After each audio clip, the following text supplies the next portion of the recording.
Welcome to our parts of the flower dissection. You'll need a lily flower, a craft knife or a plastic knife, a paper plate, or a tray to work on. We're going to start by peeling back a few of the petals. Peel them all the way off the stem. This is a petal here. We'll probably take off 2 or 3 of the petals. Go ahead, gently pull those back.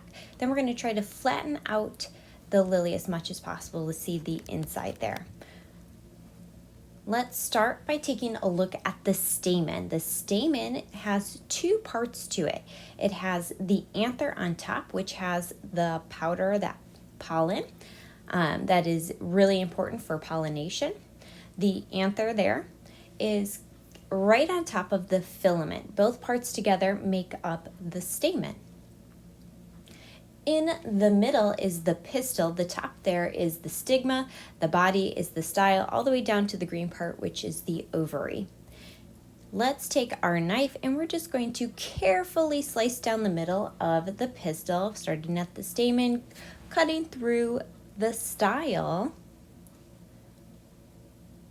all the way down to the ovary, the green part. Inside the ovary, after we've cut that open and we carefully peel it back,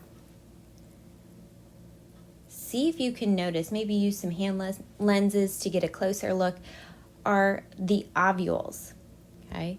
Once fertilized with pollen from other flowers, these ovules will then create the seeds so that this lily plant can produce seeds to make more lily plants. So taking a look, we have our petals, we have the stamen with the anther and the filament, and we have the pistil with the stigma, the style, and the ovaries, which have the ovules in them.